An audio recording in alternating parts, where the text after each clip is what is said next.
Assalamualaikum dan salam muna. Kita bertemu dalam program Pian Bertekun. Kami menjawab, tapi sebelumnya jangan kalian ingat untuk di like, komen, dan share video dan channel ini di akun media sosial Pian Berataan.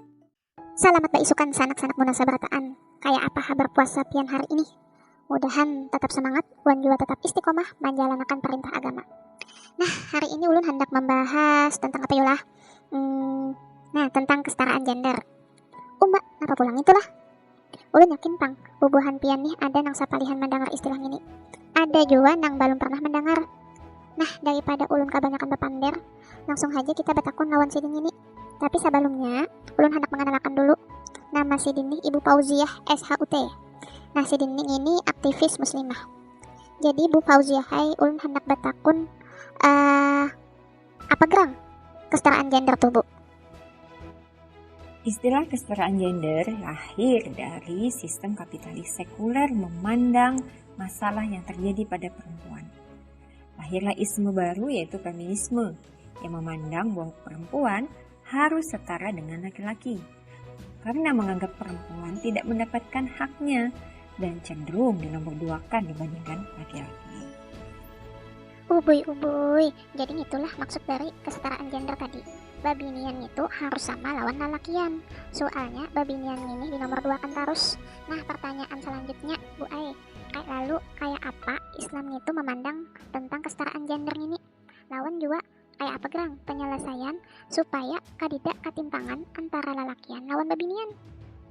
Agama Islam memang didaulat sebagai pihak yang paling dominan dalam mewarnai tata nilai yang berlaku di masyarakat.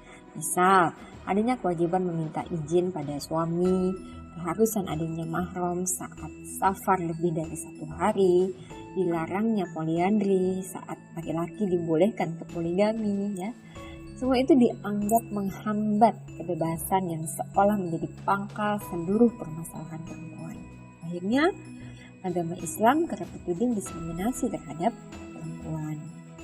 Sungguh, hal demikian adalah tudingan keji yang tidak berdasar terhadap syariat yang suci. Padahal, kapitalisme demokrasi lah yang menjadikan perempuan kehilangan hak-haknya. Juga feminisme yang merenggut terah perempuan yang telah Allah SWT sertakan dalam penciptaannya. Islam memuliakan perempuan dengan tugas pokoknya menjadi ibu dan pengatur rumah tangga. Peran optimal yang sesuai dengan fitrahnya telah menjadikan perempuan sebagai pihak yang juga turut adil dalam terwujudnya peradaban yang gemilang. Dari sisi kemanusiaan, Islam memandang perempuan dan laki-laki itu satu. Nah, ada aturan yang terperinci ya di dalam Islam yang akan memberikan penjagaan terhadap perempuan. Yang pertama, ada jaminan terhadap kehormatan ya. Jadi di dalam kitab Nizam Istima karya Syekh Taqiyuddin Al-Bahani itu dijelaskan tentang pergaulan pria dan wanita yang akan melindungi kehormatan perempuan ya. Jadi ada kewajiban untuk menutup aurat ya dengan jilbab dalam surah Al-Ahzab ayat 59 dan himar atau kerudung di dalam surah An-Nur ayat 31. Nah, kemudian ada juga jaminan kesejahteraan ya. Syariat Islam tidak membebankan perempuan dalam menghidupi dirinya sendiri. Perempuan boleh bekerja, tapi bukan untuk menafkahi dirinya, apalagi untuk menafkahi keluarganya. Jadi kiprah perempuan di publik itu dipersembahkan untuk kemaslahatan keluarga. Yang ketiga, ada jaminan untuk memperoleh pendidikan. Karena pendidikan itu adalah hak setiap manusia, termasuk perempuan, karena menurut ibu wajib hukumnya bagi setiap orang. Kemudian ada jaminan untuk berpolitik. Ya. Nah, hak politik perempuan ya, itu sama dengan laki-laki. Perempuan dia boleh ya, memilih khalifah, dia bisa dipilih dan juga memilih menjadi anggota majelis umat ya. Kemudian bisa juga menjadi bagian dari partai politik Islam.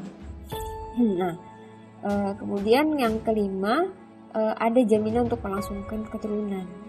Jadi adanya hukum-hukum terkait dengan nasab dan pernikahan. Nah, maka di sanalah bentuk Islam itu memuliakan perempuan untuk memperoleh keturunan yang sah.